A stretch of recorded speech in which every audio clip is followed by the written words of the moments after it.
Hey guys, in this guide for Wuthering Waves, I will help you understand what character to get from the 5-star selector, aka the targeted Convene, and most important, why. Besides that, in order to help you decide, I'm going to give you a short description on each character available on the selector with pros and cons. The 5-star selectors include Jiangxin, she's multi-role, Calcharo, main DPS, Verena, healer support, Lingyang, main DPS, and Anchor, main DPS. The game at launch gives two 5-star selectors. With the help of this, you can reroll and select your first 5-star characters 3 times in Wuthering Waves. First, let me show you how to unlock and claim the free 5-star selectors in Wuthering Waves. Your first 5-star selector, aka the voucher of reciprocal tides, can be claimed from the mailbox and will be available for you for 365 days. The mail can be unlocked by reaching Union level 2 while following the main story. The second 5-star selector, aka the beginner's choice targeted Convene, unlocks after pulling a 5-star character from the Utterance of Marvels, your novice Convene or banner. I recommend you don't use the first voucher to select any of the 5-star characters at first to avoid getting a duplicate. Here's why. The Novice Convene, Utterance of Marvels, will give you the first 5-star character at 50 pulls. The game will provide you with enough free pulls for you to finish the banner. This is after claiming your mailbox rewards and doing a couple of events and quests. This banner will give you a random free 5-star unit. Besides that, one 10 pull here costs only 9 normal pulls. So basically, for the price of 40 normal pulls, you will get your first 5-star. After receiving your first 5-star unit, this banner will disappear. The characters available in this banner are the same as the standard characters. Here's why doing this banner first is very important and how it will affect you on choosing your next 5-star units from the 2 free 5-star selectors.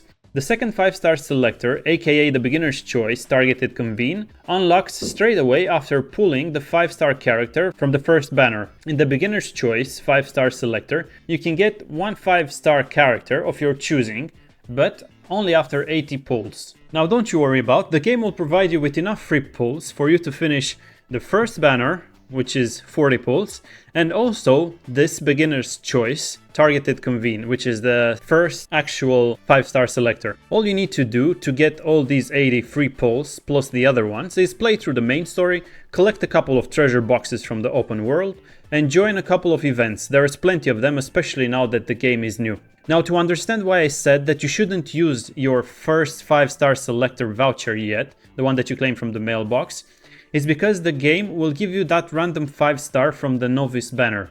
Depending on who you will get, will help you choose your next 5-star unit, so you don't end up with duplicates. Same as with the previous banner, after you receiving your 5-star unit from this banner will disappear. Following the above mentioned guide will help you avoid getting a duplicate. Since the end game, or Tower of Adversity, needs 3 themes, having a wide variety of resonators and characters is usually a better option. Here's why you should still wait and don't select any of the 5-star characters yet. Now, even if you have 2 selectors available now to get yourself a 5-star straight away, I will give you another reason on why you shouldn't yet. Because Wuthering Waves is a new game, the devs will provide us with enough premium pulls to reach at least the first 50-50 in a limited banner.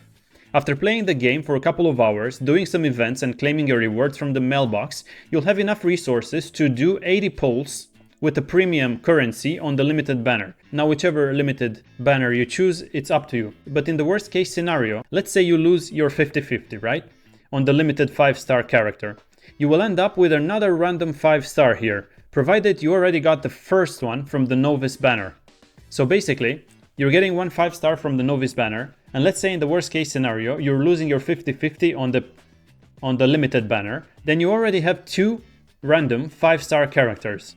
So basically this way is the most efficient way for you to avoid ending up with duplicates and have a wider choice over your selection. I know that maybe waiting is not very fun, but if you're free to play, you'll thank me later when you end up with 4 5-star characters instead of getting duplicates and limiting your option for endgame and Tower of Adversity.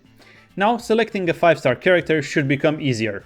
Why I'm giving you this advice? It's because on my account I have lost my first 50-50 on the limited banner, and I ended up with Encore and Calcharo. Now, I have 2 main DPSs and I still have 2 5-star selectors ready for me to select the characters I need to complete my roster and have more success in the endgame content, which is where you'll end up too. You also need to consider having different element DPSs because there are enemies immune to certain elements, so this is why you should not choose all your main DPSs as the same element. To answer the main question of this video, which 5-star character to select and why? If you're not concerned with the meta, you should always pick the 5-star resonator that you want, no matter what. Now let me tell you about every character on the standard banner that can be selected, give you the pros and cons, and a couple of tips and whether they are main DPS, supports, healers, or even if they can be used as a multi-role in your teams.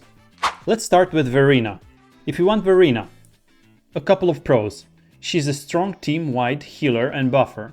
She has good outro, team-wide attack buffs and heal.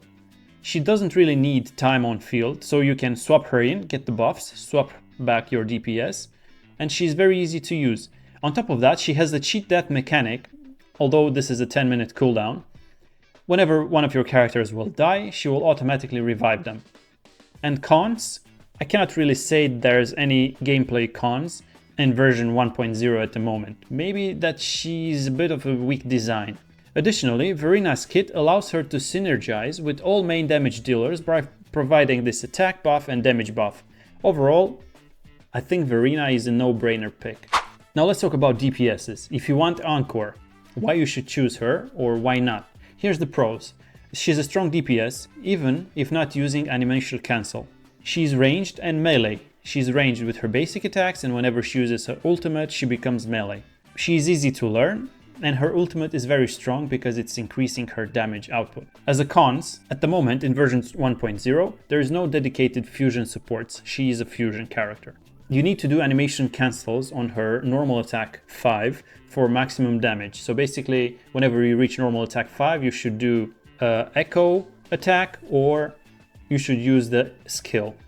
And another con here, she's hard to parry. But if you can consistently pull her animation cancels, Encore is currently one of the strongest damage dealers. Thankfully, her damage is decent even if you ignore her animation cancels anyway. Now let's talk about the other DPSs, starting with Calcharo. Here's a couple of pros. He's high DPS, he has animation cancel abilities, very active gameplay, but high skill ceiling, although with very huge rewards. Great synergy with Yinlin if you got her. And then as a cons for Calcharo, he has long animations, requires constant focus to pull off the animation cancel abilities so you can increase your damage output. He's hard to play with all the combos, obviously, and his attacks are a bit slow and clunky. We have 2 more characters left on the standard banner. Let's talk about Ling Yang first, as this is another main DPS. Here's a couple of pros for Ling Yang. He's a good DPS, he has quick attacks, and he has a very interesting mechanic that's very fun to play, and it has a unique playstyle. He can swap between ground attacks and aerial attacks, so he can attack through the air and have enemies airborne. Although this will make him hard to play, especially airborne, and requires a higher skill cap to learn. Last but not least, Jiang Xin. And here's why I left Jiang Xin as the last one. Jiang Xin is one of the most complete and versatile units we have in version 1.0. She has an auto parry on skill, she has strong AoE, CC, crowd control, ultimate, which gathers enemies together. She is a shield generator, she also provides heal, so therefore she has multi-role capabilities. Here's something else that's pretty crazy. She can also be played as a DPS with the right build, which means this is the only unit we have that can solo pretty much anything. She should be your number 1 pick if you don't have her already. Right guys, I think this summarizes everything you need to know, especially if you're not decided on who to select in your 5-star selectors. One more thing worth to mention here before I end up the video is the answer to this question. Should you pick a duplicate? The simple answer here is no. The endgame and Tower of Adversity and pretty much probably all the endgame that will be added in the future requires more than one team. So having a wide variety of resonators, aka characters, is usually the better options for a higher chance of completing it, no? I think ending with more than 2 5-star characters, especially now that there are not too many characters out there, will help you complete pretty much all the content and save as many resources as you need to pull in the next limited banners. And don't forget, version 1.1 is just around the corner, in roughly 3 weeks. I will soon make a video on how to prepare for version 1.1 if that's something you're interested in. Alright guys, if this video helped, feel free to subscribe and like the video. I'm planning to make more Wuthering Waves video as I just started to play the game and I find it very fun to play. And I hope you're enjoying it too. I'll see you in the next one. Bye bye!